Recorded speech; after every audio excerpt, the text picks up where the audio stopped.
bien? Buenas tardes. Aquí sufriendo por la mala nota de esto. Buenas tardes. ¿De qué le dieron nota hoy? Hoy tuvimos examen de histología. Híjole.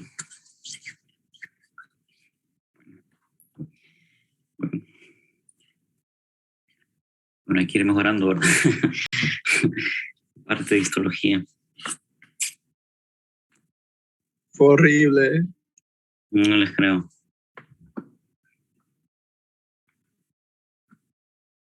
¿Pero eso lo fue la evaluación teórica? ¿O es que ahí les ponen ya con lo del laboratorio? Aparte, ¿cómo hacen? Justo después. Bueno, hoy una hora después. Vamos a ver. Vamos a intentar que la temática de hoy es corta.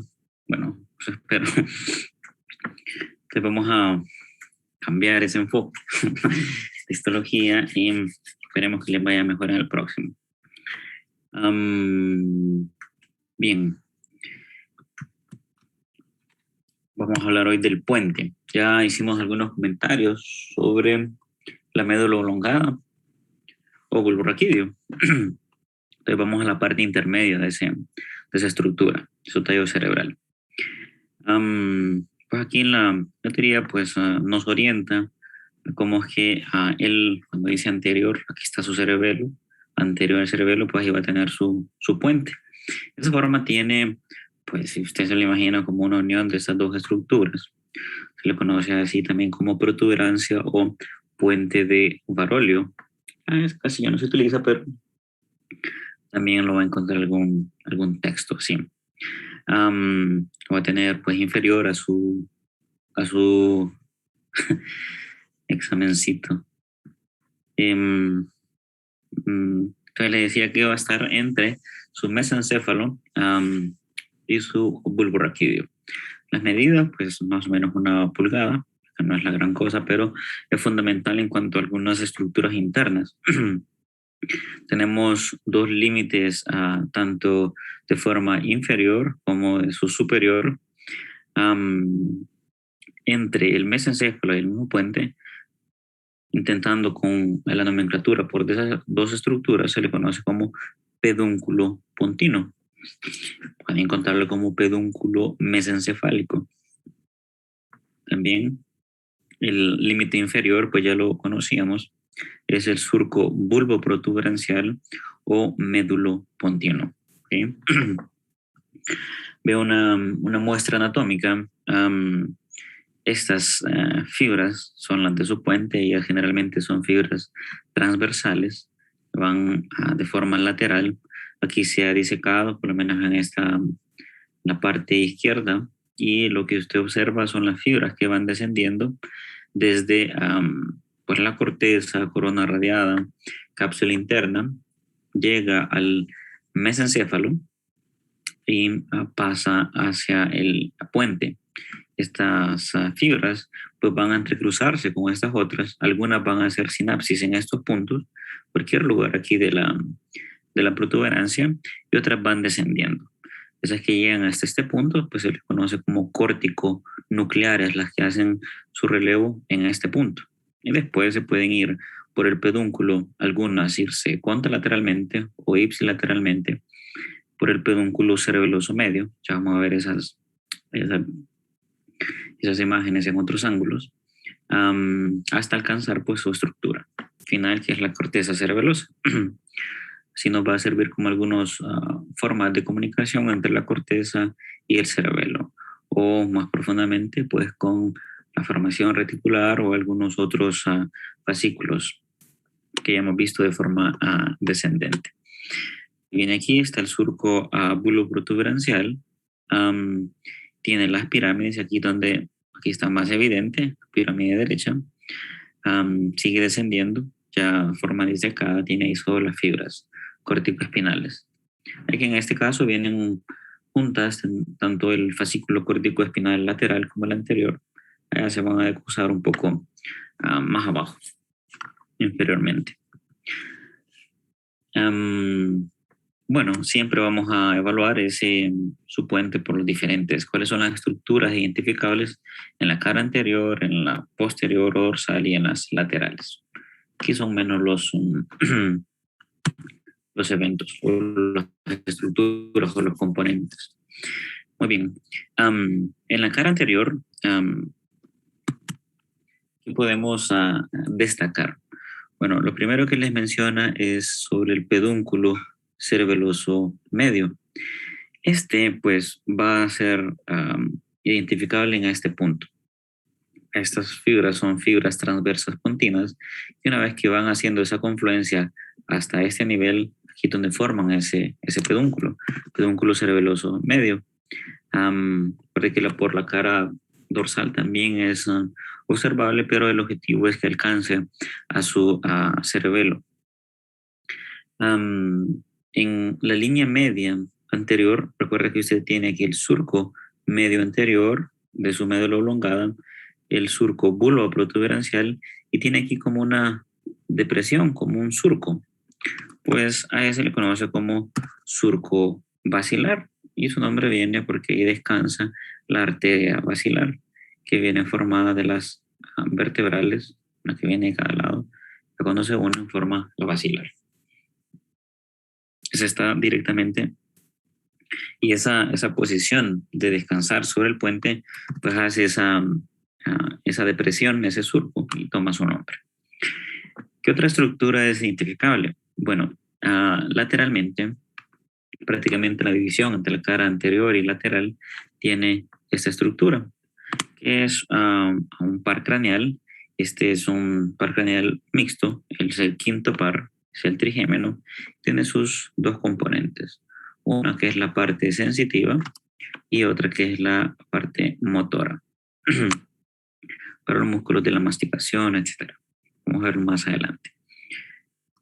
Prácticamente ahí enumera los componentes de la cara anterior. El libro le da ese esquema, obviamente teniendo aquí el trigémino con sus las dos partes de ese nervio, la parte sensitiva y la parte motora, el surco para arteria basilar y lo que estaría más destacado sería lo del pedúnculo cerebeloso medio, que se lo identifican hasta este punto. Muy bien.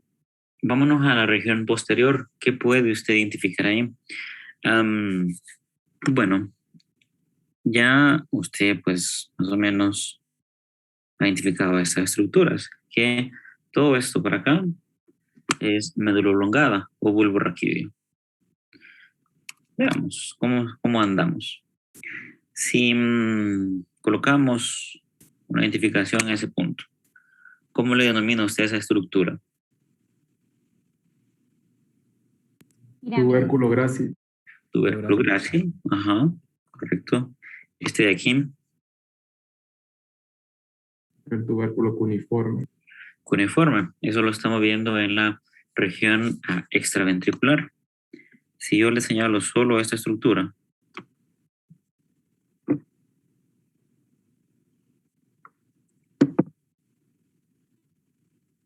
¿qué nombre le damos?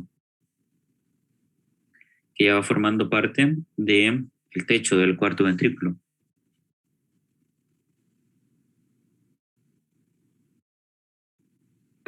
Velo medular inferior. Exacto, velo medular inferior. Le voy colocando el de arriba, el velo medular superior.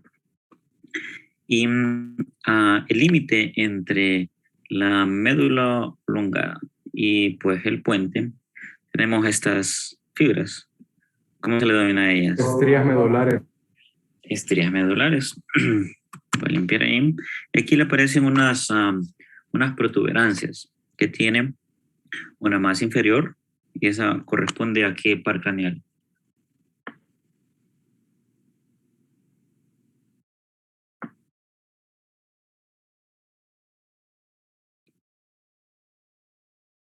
Y le puede dar todavía confusión, ¿verdad? El del vago y el otro, el superior. El hipogloso. El hipogloso. Si nos vamos a la región lateral, usted tiene un área aquí. ¿Cómo se le denomina esa área?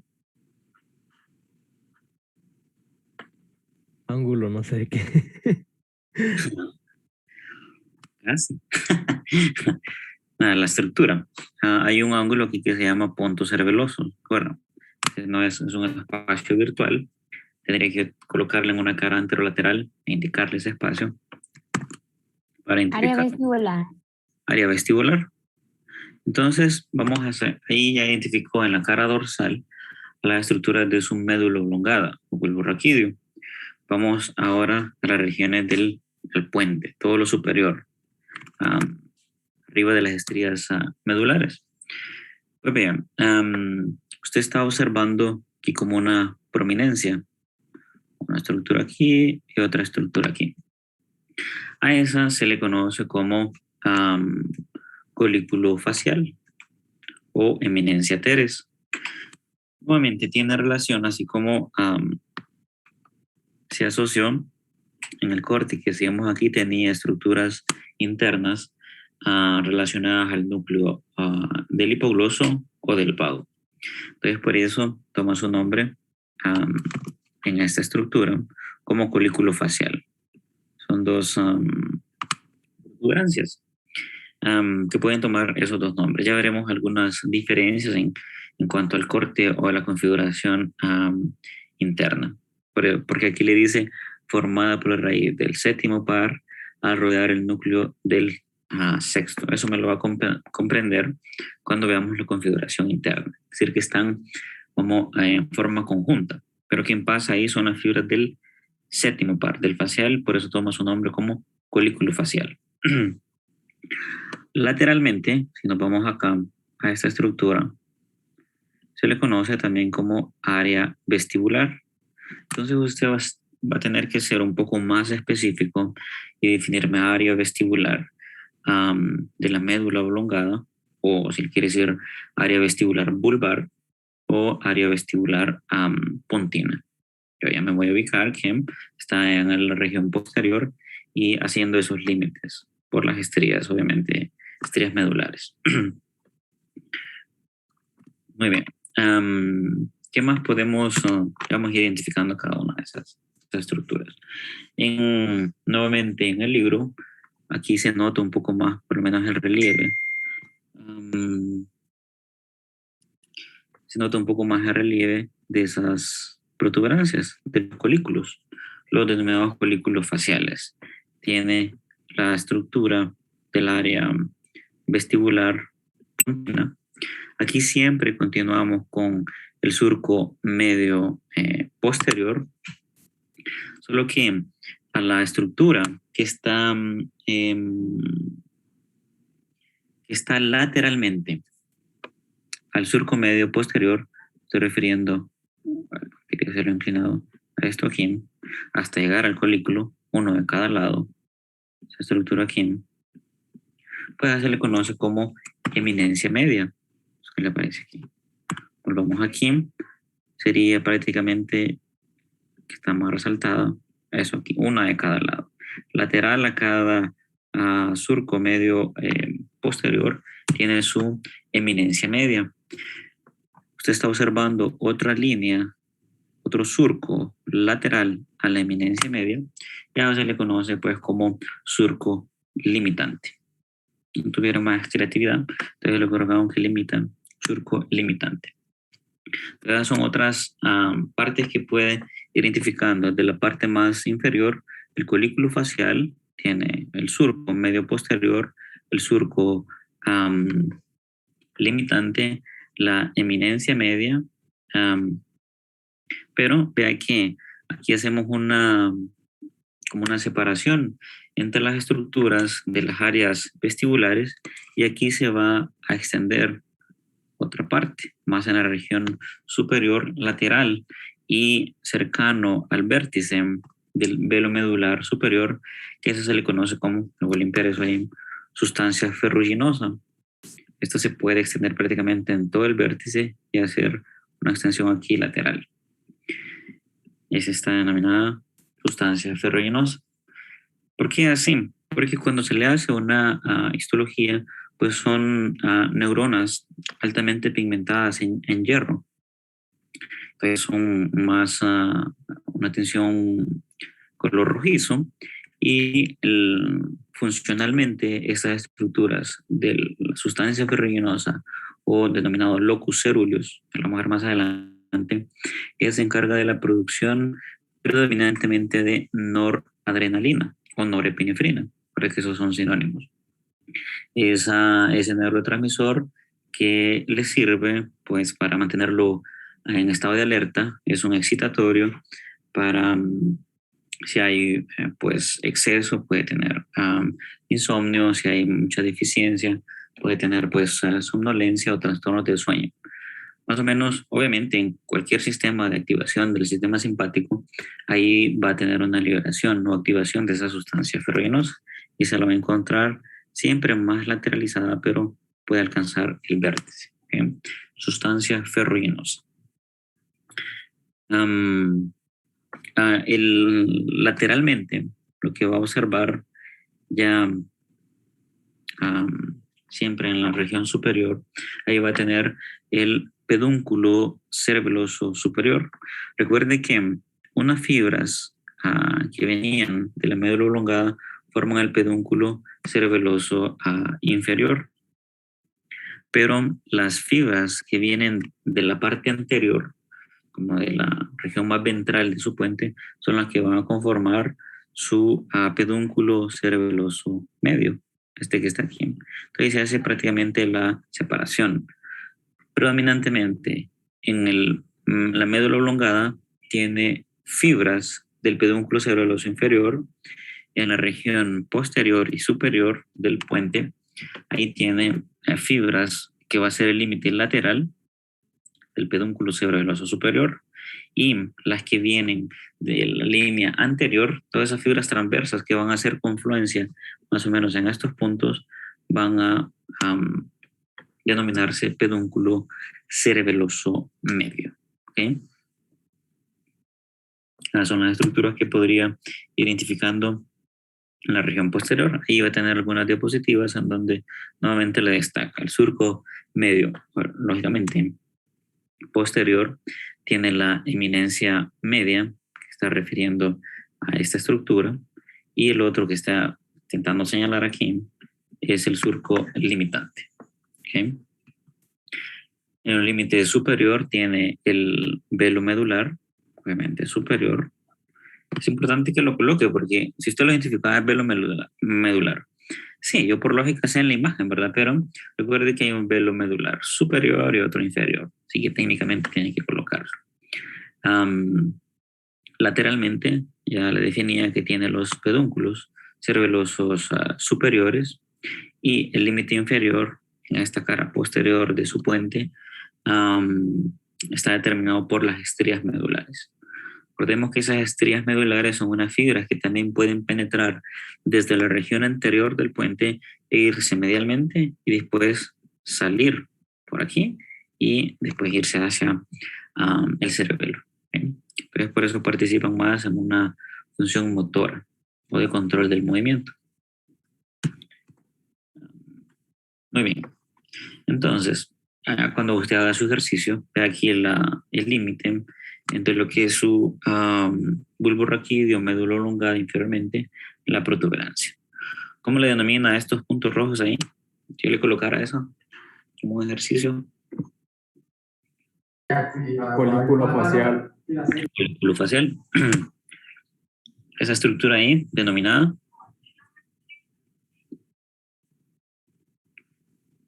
Surco medio posterior. surco medio posterior, vea que se extiende en toda la línea, en la parte del puente y también en la parte de la médula oblongada. Ahí que le estaría intentando señalar. Que está entre el surco medio posterior y el otro surco limitante. Eminencia media. Eminencia media. ¿Eh? Y pues ahí ya tiene como los límites. El vértice, aquí sería su velo medular superior, lateralmente. ¿Qué pedúnculo es este?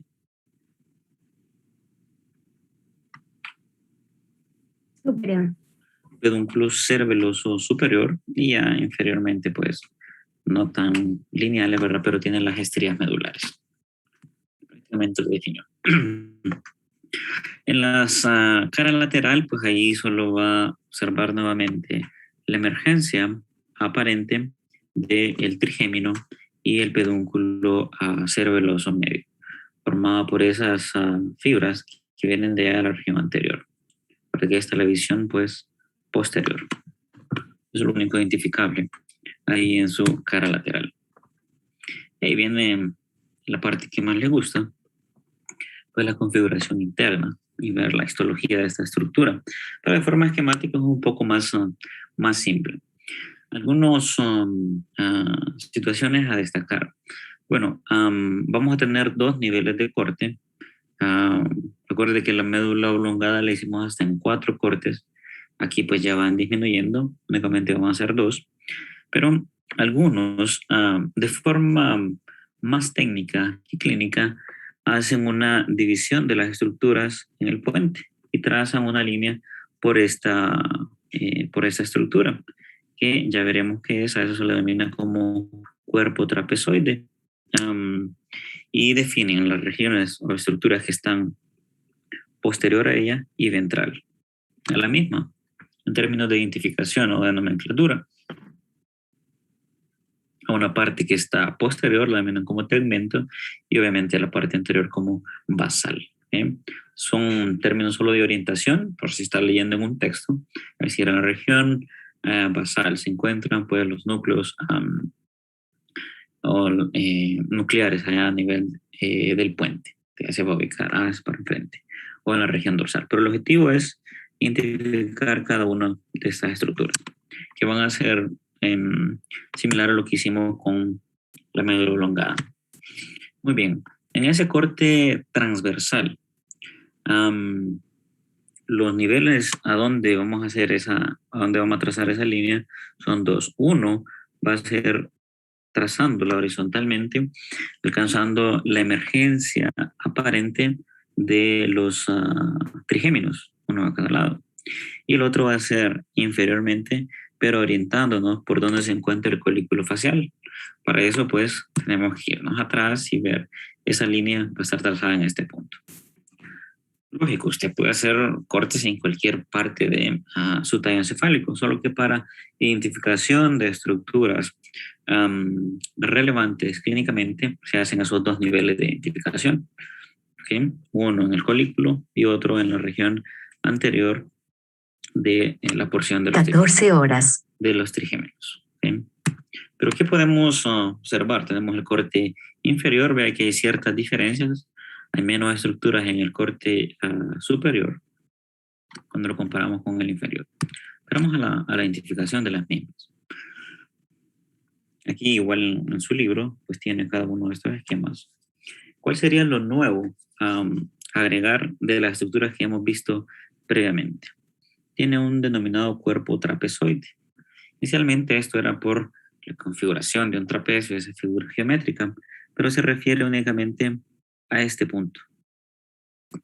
En diapositivas posteriores, usted tendrá de cada una de esos componentes la explicación o por lo menos una orientación para qué le sirve ese cuerpo trapezoide. Uno ya sabe que es para hacer la delimitación en términos de estudio de las estructuras, si es posterior o si es anterior. Pero ellas están asociadas con la vía auditiva. No hemos llegado a ese punto todavía. Son fibras que vienen de los núcleos cocleares. Se recuerda que los cocleares estaban allá detrás del pedúnculo cerebeloso inferior y anteriormente.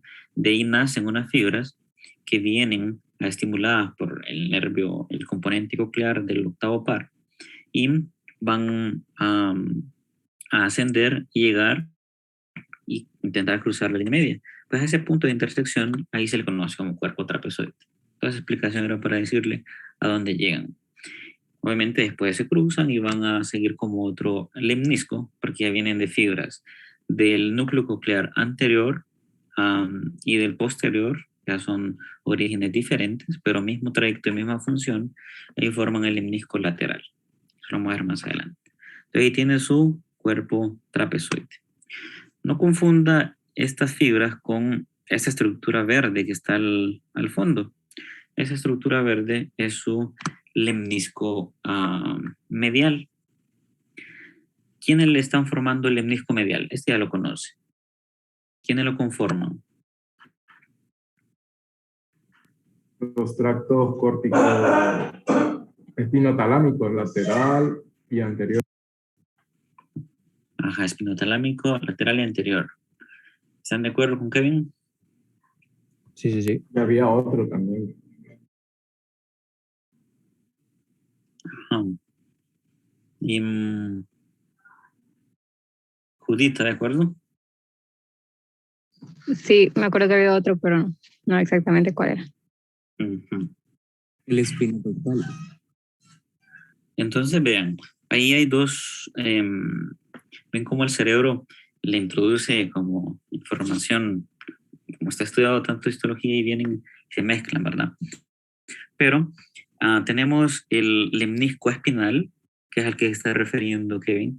Ahí tiene el espinotalámico lateral, anterior y el espinotectal.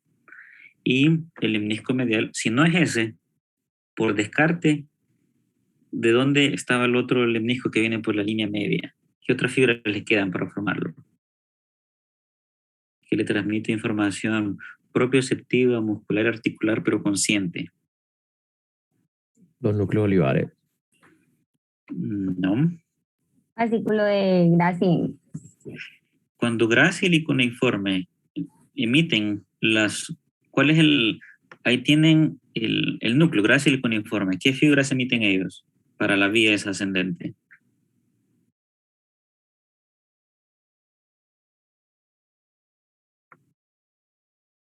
Aquellas que son arqueadas internas. Se van recordando, fibras arqueadas internas, nacen núcleo grácil y cuneiforme, y ahí una vez que pasan por la línea media, ascienden como quién.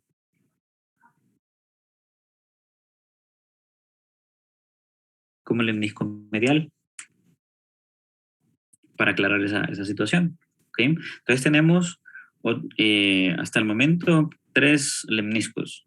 Recuerde que el lemnisco es aquellas fibras que van desde orígenes diferentes, pero con el mismo trayecto o función.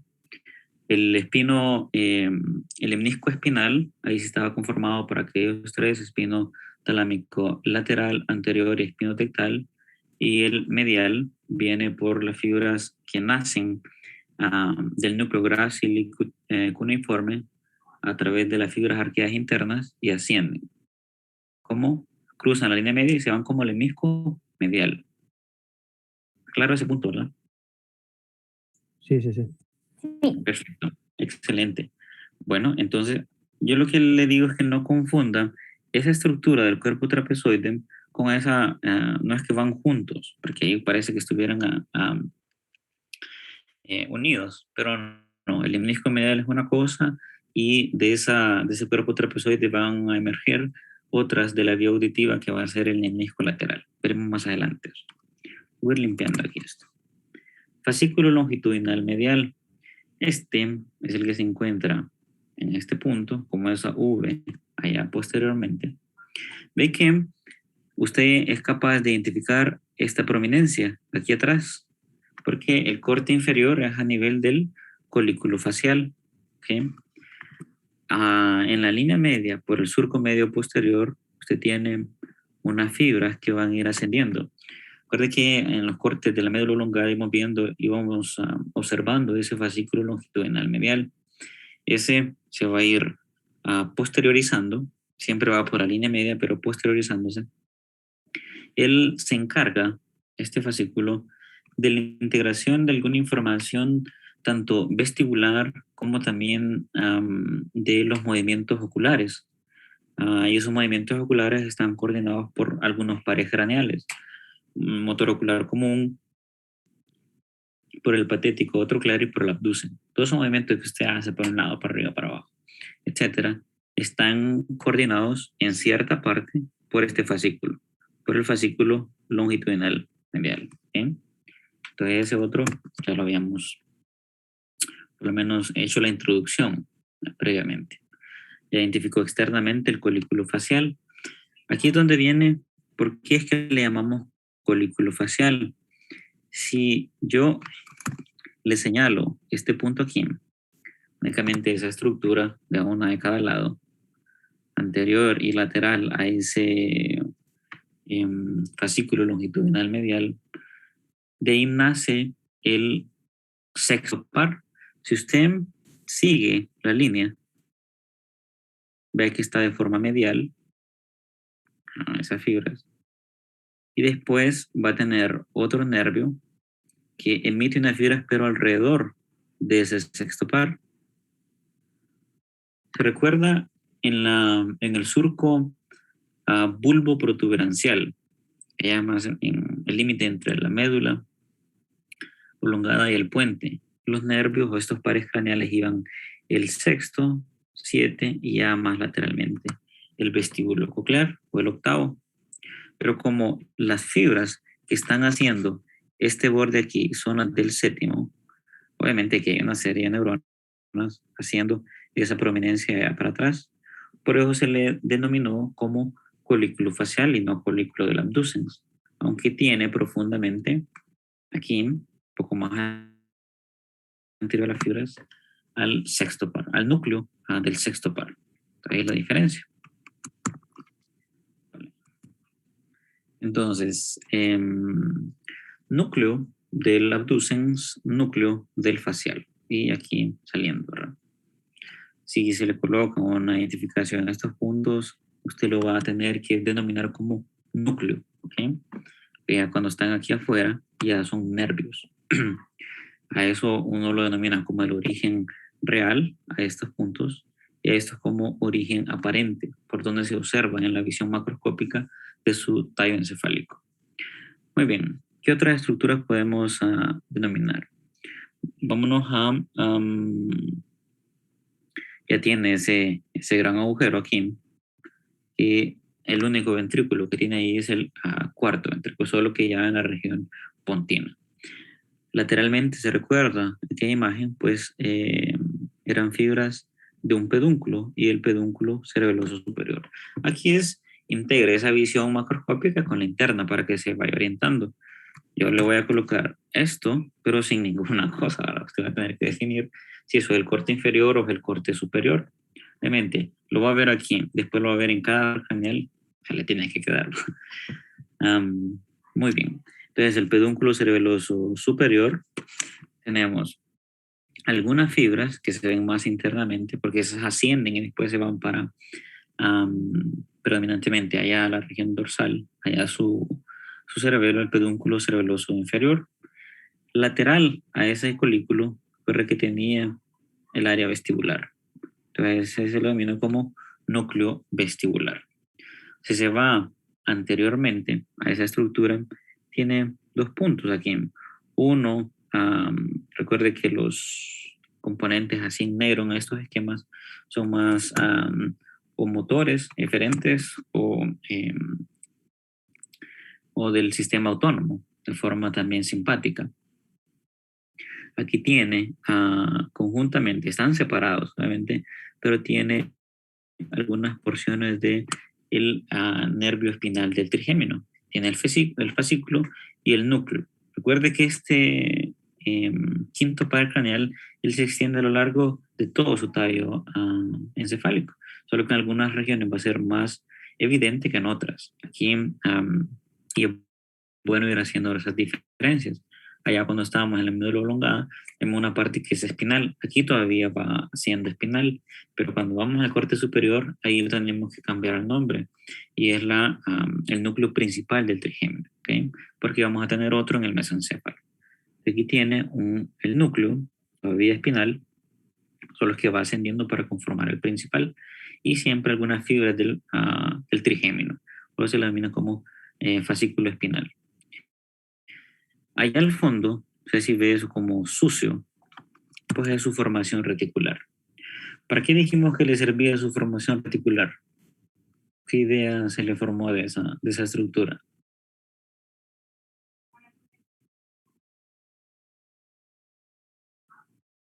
¿No? ¿Alguna idea de la formación reticular?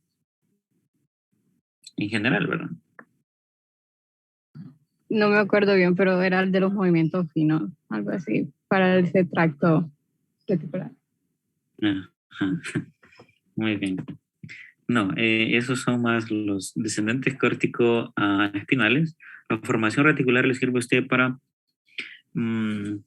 tener esa situación de conciencia, es decir, de usted ser capaz de identificar estímulos externos e internos de su organismo, el percibir que el ambiente está frío, obviamente lo hace con una integración de determinaciones receptoras, pero no es la conciencia de esta ética, no, sino de saber interpretar el mundo externo. Para eso le sirve la formación reticular. Obviamente, también, o tal vez Judy se refería a que él facilita movimientos voluntarios, él puede hacer las dos funciones, o favorecerlos o ser un antagonista de movimientos voluntarios, porque las fibras de él van alcanzando los tractos córtico-espinales. Ahí sí tiene más esa función. Pero cuando le hablan de formación reticular, es para establecer los niveles de conciencia de un individuo. Y a conciencia me refiero a que usted está despierto, totalmente alerta. Si usted va disminuyendo ese nivel de conciencia, puede entrar en somnolencia, pero una somnolencia patológica, que todo el día esté durmiendo. Y si esa formación reticular se sigue dañando, puede entrar al coma. A eso me refiero con formación reticular. ¿Okay? Muy bien. Entonces ya identificamos el séptimo, el sexto, el espinal del trigémino, núcleo vestibular y pedúnculo cerebroso. Ya, listo. Pero véngase un poco más anterior. Aquí tiene externamente el surco para la arteria basilar. Ve estas estructuras aquí como estas bolitas rosadas. Pues ahí es donde trae usted los tractos que vienen descendentes, córtico-espinales, y algunos pueden hacer una sinapsis o un relevo aquí e irse contralateralmente o bilateral. A veces les conoce como puntos córtico-nucleares, ahí donde hizo su nuevo relevo en la transmisión de la información. Lógicamente, ahí de la corteza puede ir a mandar la información hacia el cerebelo, decirle, no estamos trabajando bien, tiene que regular más ese movimiento o darle una inhibición un poco más potente. ¿Sí? Sí, obviamente de forma bilateral. ¿Qué más puede identificar? No, eso. Entonces ahí tiene nuevamente la cavidad del cuarto ventrículo, tiene la porción del velo medular superior, los pedúnculos cerebelosos superior e inferior, núcleo vestibular. Externamente aquí tiene el colículo facial, fascículo longitudinal medial, externamente fisura posterior, tiene el núcleo del abducens, el núcleo del facial, tiene el núcleo espinal y fascículo del trigémino. Estas dos informaciones. Tiene la formación reticular allá al fondo, todas esas estructuras allá, esa red dispersa por toda esta estructura. Anteriormente va a tener el cuerpo trapezoide y tiene el lemnisco medial. Estructura, la depresión para el surco basilar, para la arteria basilar, las fibras córtico-nucleares, donde hacen sinapsis, y esas fibras córtico-espinales con las pontinas, tener las fibras transversas pontinas que van a desplazarse hasta formar su pedúnculo cerebeloso medio. Y listo. Vámonos al corte superior. ¿Cuáles son las novedades aquí? Ya conoce su cuerpo trapezoide, ya conoce su formación reticular, cuerpo trapezoide, formación reticular, todo esto. Aquí. El lemnisco medial, esa estructura aquí, tiene el lemnisco aquí sí, ya, porque en algunas se observa, doctor, y en otras no. En general ellos van conjuntamente, solo que en estas cortes son más concéntricos y a las tinciones son más identificables, o sea que los otros están un poco más dispersos con su fascículo o lemnisco espinal. Este sí ya formado por aquellas tres estructuras que comentó Kevin. Y tiene el fascículo longitudinal medial. Aquí es donde tiene una diferencia. Recuerde que este corte lo estamos haciendo. Imagínense nuevamente la cara anterior de su puente. Tiene las dos emergencias del nervio trigémino. Y el nervio trigémino, como tiene sus dos grandes fibras, ahí tanto motoras como sensitivas. Aquí se le conoce como núcleo motor del trigémino o del quinto par y el núcleo sensitivo, ponga el apellido principal del quinto par. Y lógicamente aquí ya solo alcanza el pedúnculo cerebeloso superior. Le quedan nuevamente esas estructuras: velo medular superior, pedúnculo cerebeloso superior, el cuarto ventrículo, fascículo longitudinal medial, formación reticular. Aquí tienen los dos componentes del trigémino, el motor y el sensitivo. Se le conoce como núcleo principal sensitivo o el trigémino. Anteriormente, el lemnisco espinal, llevándole esa información exteroceptiva. Tiene el lemnisco medial, formación articular proprioceptiva consciente, y el trapezoide, que solo es un punto de corte por donde vienen las fibras de los tractos cocleares, anterior y posterior, para después ascender como un lemnisco lateral que ahí no está identificado.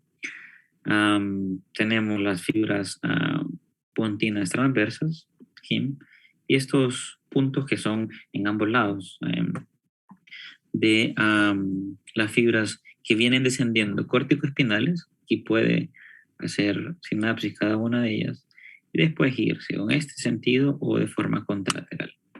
Ya en ese nivel, esa mezcla específicamente en el puente, cuando son evidenciables ese cambio de ruta, por decirlo así, se le conocen como córtico-nucleares, a esos puntos aquí. ¿Okay? Ahí porque están de forma conjunta, profundamente vienen descendiendo los córtico-espinales. Lateral y anterior todavía siempre juntos, pero no revueltos, como se dice. Siempre hay una separación que va a ser más evidente allá en la decusación de las pirámides. Aquí nuevamente le dejo la información de qué es su cuerpo trapezoide, que tiene esa función asociada a la vía auditiva, y que una vez que se unen ese punto del cuerpo trapezoide asciende y se va a ir como otolemnisco. Entonces póngalo ahí en su resumen. Otolemnisco lateral, formado por la vía coclear, ¿okay? La vía auditiva. El lemnisco medial, pues ya habíamos mencionado del mismo, que viene de las fibras arcuatas internas, desde los núcleos grácil y cuneiforme, que cuando se unen, ahí se denomina así. Por ir por la línea media, tomó ese nombre y le dio información de la actividad muscular propioceptiva, pero de forma consciente, hasta llegar a su núcleo ventral posterolateral en el tálamo y después hacer su relevo ahí hasta llegar a la corteza parietal. El haz longitudinal medial, pues el que le he mencionado que en estos puntos ya viene por las regiones dorsales y sirve para controlar el movimiento conjugado de los ojos. Gente que hace movimientos voluntarios, pero en general usted mira por un lado, tiene que hacer una correlación entre recto lateral, recto medial, para poder enfocar ese objeto. Veremos más adelante eso en cuanto a los nervios craneales y también con una parte de la vía óptica. Estos son los pares craneales involucrados. Obviamente son de movimientos oculares por los músculos. Ahí va a tener que tener una coordinación con el longitudinal medial. El séptimo par, el facial, pues ya, como su nombre lo dice, él se encarga de la mímica facial, es decir, es un nervio mixto, tiene que ver con el gusto, pero en la parte motora o eferente tiene que ver con todas las expresiones faciales. Cuando se está sonriendo, silbando, enojado, o sea, como quiera, triste, por histología, así. Entonces ahí donde usted hace en cualquiera de sus grados de estímulos o de sensaciones, usted tiene una expresión facial y eso se lo debe a su séptimo par. ¿Okay?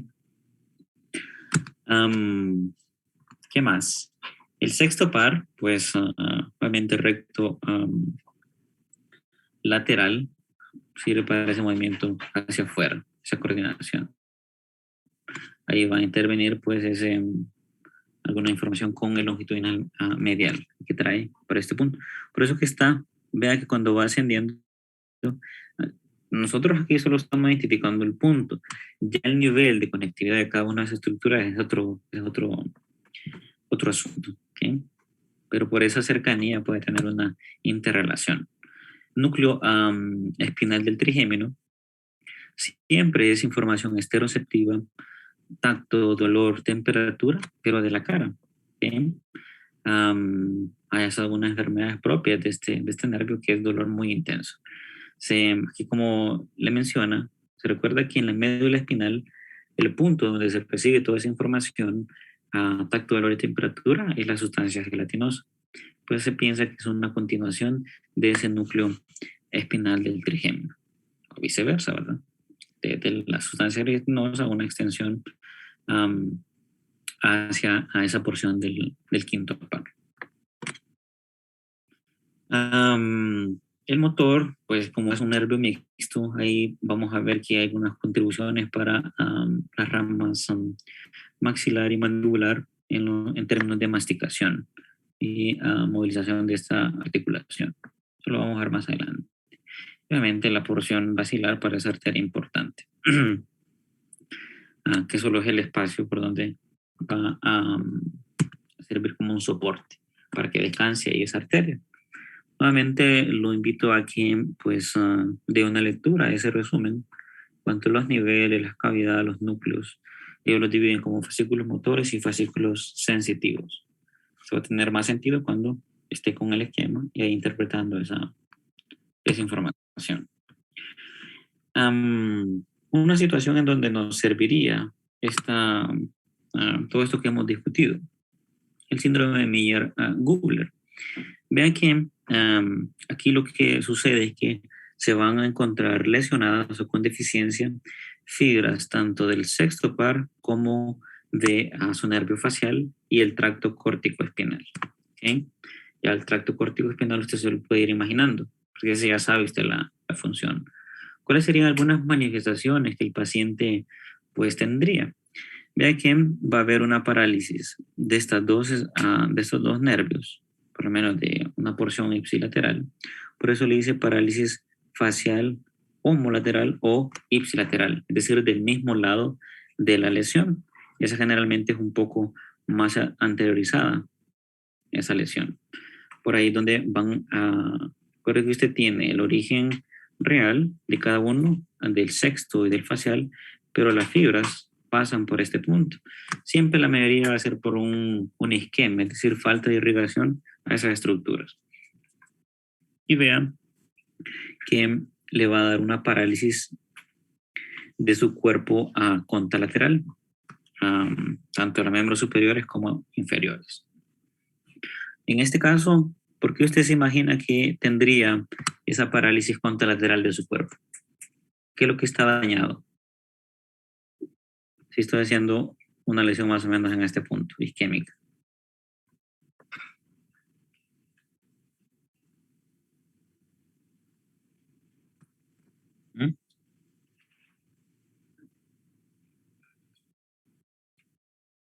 Aquí nuevamente es importante que asocie los fascículos que van pasando por ese punto.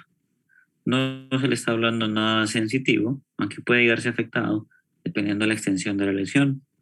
Pero si el individuo, aquí el paciente, tiene una parálisis tanto de miembros superior e inferior de todo su cuerpo izquierdo, ¿cuál sería el tracto que está dañado?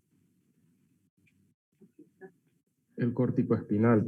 El córtico espinal, exacto. Entonces no sería parálisis contralateral porque se decusa en la decusación de las pirámides.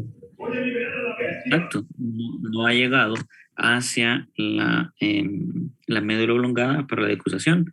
Entonces, vea, es un daño que se hace, aquí se lo dejan las diapositivas, puede ser un daño isquémico, alguna lesión igual de la basilar, aunque la basilar sería un poco más extenso solo para algunas ramas. Pero cuando hablamos de pares craneales, yo les he mencionado que esos, como no se decusan, la mayoría son ipsilaterales. Usted va a tener una parálisis del mismo lado de la cara. Aquí estamos en el lado por derecho. Recuerde que esta es la región anterior, esta es la región posterior. Los fascículos que vienen de la corteza cerebral y van pasando por corona radiada, cápsula interna, descienden, pasan por la porción anterior de su puente. Y aquí puede ser pues relevo con las fibras corticonucleares o ir descendiendo. Pero como se dañó esto está isquémico, todas las fibras que van pasando por acá sufrieron lesión nerviosa y posible degeneración. Entonces, lo que estaban mandando de información desde la corteza ya no está pasando a este nivel. Cuando llega la médula oblongada se tiene que decusar. Por eso es que el individuo no percibe nada o va a tener una parálisis motora, ahora no va a poder movilizar. Igual va a tener una parálisis de la mitad de la cara. Es ahí donde intervienen esas, cómo es que va el trayecto de esas estructuras, ¿ok? Es donde usted lo tiene que correlacionar. Algunas preguntas van a venir más o menos en ese sentido. Entonces, bueno, que vaya comprendiendo. Si tiene dudas, avísenme. Muy bien. La región, cómo va a ser la función de los pares craneales, pues más adelante, si es de un lado, hay algunas excepciones, dependiendo del facial, puede tener una parálisis de un mismo lado o bilateral, dependiendo de algunos conocimientos más adelante de inervación bilateral. ¿Okay? Pero esas excepciones las destacaremos posteriormente.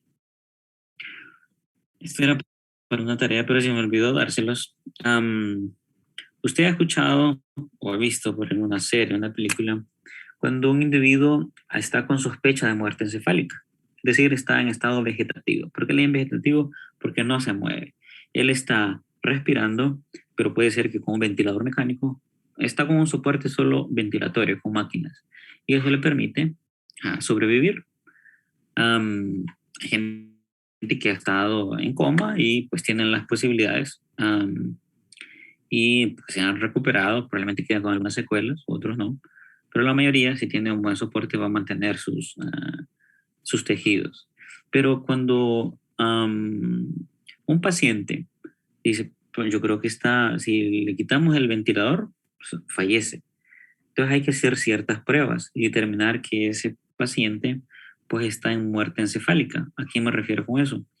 Que por más que se le hagan estímulos o se deje a ese paciente conectado a esos instrumentos, una vez que se recupere no va a hacer nada. Es decir, va a seguir siendo, ese término a mí no me gusta mucho un vegetal, sino que va a seguir con parálisis, va a seguir en coma y va a ser siempre dependiente del ventilador mecánico. Para ciertos pacientes hay que hacer algunas pruebas. Esto es importante cuando se habla de donación, de sistemas de donación de órganos, porque ese paciente que se está manteniendo, los órganos todavía están con buena funcionalidad. Si él está en un programa de donación, se puede, con la familia, hay un programa, aquí no tenemos, pero hay un programa específico en otros lados. Se dice, bueno, este paciente está programado para la obtención de algunos órganos, y donde se tienen que hacer o confirmar si ese paciente está en muerte encefálica o no. ¿A qué me refiero con esto? Hay que hacer ciertas pruebas. Hay aquí lo que más se va a estimular es la prueba del tronco encefálico. De cada uno de estos nervios que estamos viendo, se hace, por ejemplo, un reflejo corneal, que es una estimulación directamente a la córnea. Si usted intenta, por lo menos, si le ha tocado, está viendo un video en Facebook, TikTok, y viene aquella pelota de béisbol y usted hace una reacción de defensa.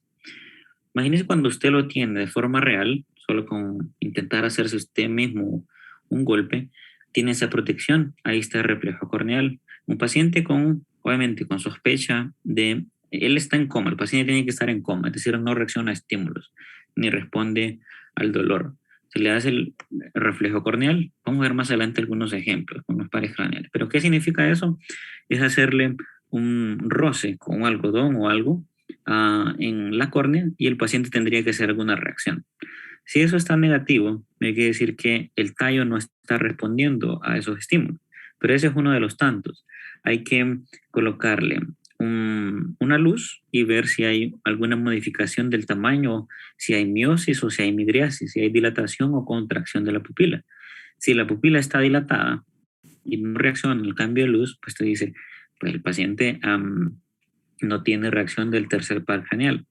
Se hacen estímulos dolorosos aquí en algunos puntos y pues el paciente tiene que manifestar alguna respuesta. Si le hace un estímulo doloroso y no responde, pues otros síntomas que se llaman reflejos de tallo encefálico. Hay otras denominadas pruebas vestibulares que estas son cosas más técnicas. Se le coloca al paciente líquido aquí a nivel del conducto auditivo externo, caliente o frío, y uno tiene que ver la respuesta si el ojo se moviliza para algún lado. En general, lo caliente estimula y lo frío hace un movimiento contralateral, pero el paciente tiene que tener alguna respuesta. Pues después de estas pruebas calóricas vestibulares, si están negativas, pues nos está diciendo el paciente, ese tallo solo está funcionando por los centros respiratorios y cardíacos de forma autonómica, pero sin mayor respuesta, es decir, que ante esos estímulos, nada, está orientando a este paciente, está todavía en muerte. Y el otro es un reflejo nauseoso, pero la mayoría de ellos están intubados. Nauseoso es, no sé, cuando ustedes le van a evaluar con una, bueno, antes para la garganta con una paleta, o hace la arcada o el intento de náusea, como de vómito.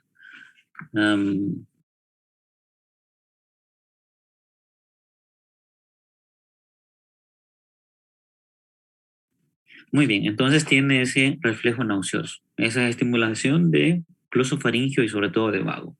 Pues si todos esos estímulos están negativos, yo digo, ese tallo pues no tiene nada, pero el paciente sigue con frecuencia cardíaca y respiración.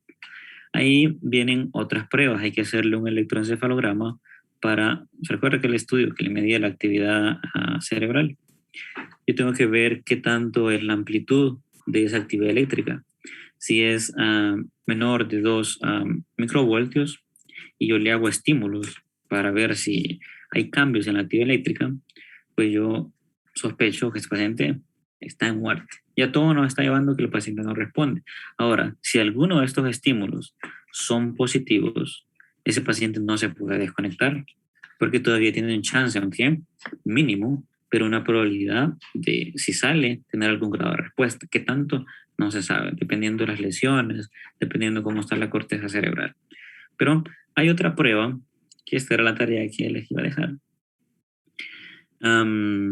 pero se llama prueba de apnea. Eso que hemos estado viendo de que apnea. La prueba de apnea, aquí obviamente, jóvenes, algunos se les hace, otros no. Eso se le dicen, bueno, no sé, pero desconectémonos, ni le hacen pruebas de esto. Pero tal vez un día, cuando ustedes ya se gradúen, ya hayamos establecido estos protocolos de determinar si un individuo está en muerte encefálica o no, con el objetivo pues, de donación de órganos. La prueba de apnea del paciente, lo que se va a hacer es que se le toman, se llaman gases arteriales, una muestra de sangre, y se evalúan los niveles de oxígeno y de CO2. Obviamente el paciente, ya el electroencefalograma me salió que se llama inactividad cerebral, no tiene ningún reflejo. Para esto, la ley determina en cada país cómo lo hacen. Algunos solo necesitan un estudio complementar para decir ten muerte encefálica o no. Por estudio complementar me refiero a un electroencefalograma, a un ultrasonido, un Doppler, que más o menos se ve el volumen sanguíneo que está recorriendo el individuo, y estas pruebas del tallo encefálico que deben estar negativas. ¿Okay? Esa prueba de apnea veo, el paciente está en niveles adecuados de CO2 y de oxígeno, y vengo y le coloco oxígeno al 100% al individuo, y después lo voy a tener que desconectar. Esa desconexión puede tener que hay unos electrodos que sirven para movilidad torácica y abdominal para ver si el paciente respira ¿cómo va a respirar si solo con el aparato es que lo mantiene? Pues ese estímulo va a servir. ¿Se recuerda los centros apnéustico y neumotáxico allá en su puente, en la región superior, y que tenía un inspiratorio y un INS y expiratorio? Pues el objetivo que se busca con la predapnea es que el nivel de CO2 se va a aumentar, y ese nivel de CO2 tiene que ser capaz de estimular a esos centros apnéustico y neumotáxico. Sí, por más que llegue, se le tiene que tomar nuevamente una muestra de sangre, ver que el CO2 ha elevado para confirmar que fue capaz de estimularlo. Lo más probable es que sí lo haga. Pero si el paciente no tiene movimientos respiratorios, usted dice que el test de apnea fue positivo.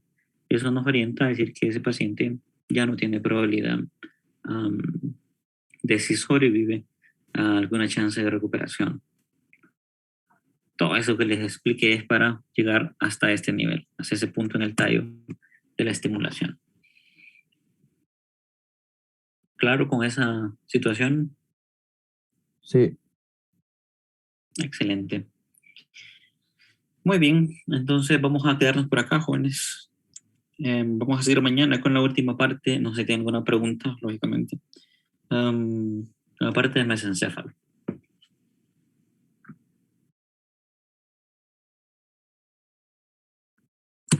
No, histología lo dejó.